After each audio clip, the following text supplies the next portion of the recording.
ஆந்திராவில் எரிவாயு குழாயில் ஏற்பட்ட கசிவால் நேற்று முதல் தொடர்ந்து பற்றி எரியும் தீயை அணைக்க தீயணைப்பு துறையினர் போராடி வருகின்றனர். இதுகுறித்த கூடுதல் விவரங்களை செய்தியாளர் சீனிவாசன் வழங்க கேட்கலாம். சீனிவாசன், ஆந்திராவின் எந்த பகுதியில் தற்போது இந்த எரிவாயு குழாயில் கசிவு ஏற்பட்டிருக்கிறது? தீயணைக்கும் பணியின் தற்போதைய நிலை என்ன? விரைவான விவரம்.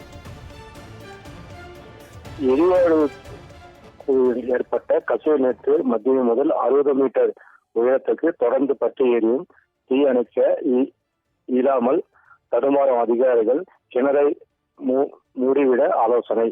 முன்னெச்சரிக்கையாக நடவடிக்கையாக 3 கிராமங்களை சேர்ந்த பொதுமக்கள் வெளியேற்றம். ஆந்திர மாநிலம் அம்பேத்கர் கோனசீமா மாவட்டத்தில் உள்ள பல்கர் மண்டலம் இருசு மண்டல கிராமம் அருகே ONGC நிறுவனத்திற்கு சொந்தமான கிணறு உள்ளது. மேரி 5 என்ற அழைக்கப்படும் அந்த கிணற்றில் எண்ணெய், எரிவாயு ஆகியவற்றை எடுக்கும் பணியில் தனியார் நிறுவனம் ஒன்று ஈடுபட்டுள்ளது. நேற்று அங்குள்ள பைப்லைனில் ஏற்பட்ட பிரச்சனை சரி செய்யும் முயற்சியில் அந்த நிறுவனத்தின் ஊழியர்கள் ஈடுபட்டுள்ளனர். அப்போது திடீரென்று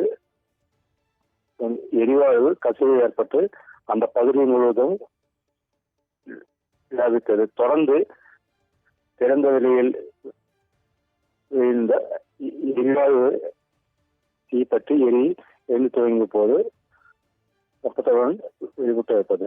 இதனால் அதிர்ச்சி அடைந்த ஊழியர்கள் உயிருக்கு அஞ்சி அங்கிருந்து ஓட்டம் பிடித்து ONGC அதிகாரிகளுக்கு தகவல் அறிவித்துள்ளார்.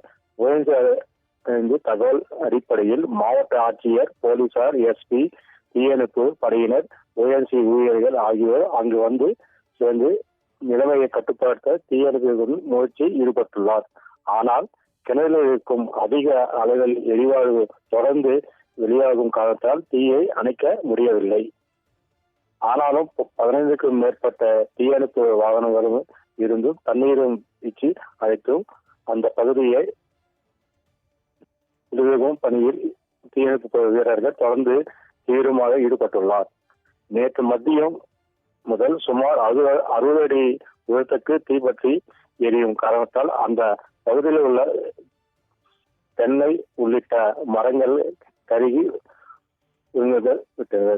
இந்த நிலையில் தீயை அனுப்புவதற்கு முன்னுரிமை கொடுத்து செயல்பட வேண்டும் என்று ஆந்திர முதல்வர் சந்திரபாபு நாயுடு அதிகாரிகளுடன் உத்தரவு பிறப்பித்துள்ளார்.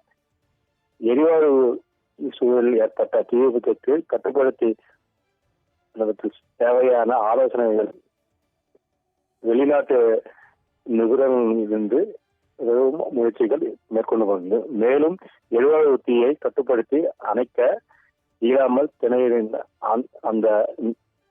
அந்த கிணறை மூடிவிடலாம் ஆலோசனை நடைபெற்றுள்ளது.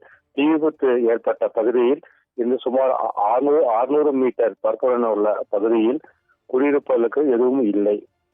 ஆனாலும் முன்னெச்சரிக்கையாக நடவடிக்கையாக அந்த பகுதியில் உள்ள இரு மண்டல உள்ளிட்ட 3 கிராமத்தையும் சேர்ந்த 300 குடும்பங்களை வெளியேற்றிய அதிகாரிகள் அவர்களை தற்காலிக முகாமில் தங்க வைத்துள்ளார். விவரங்களை வழங்கியமைக்கு நன்றி, ஸ்ரீனிவாசன்.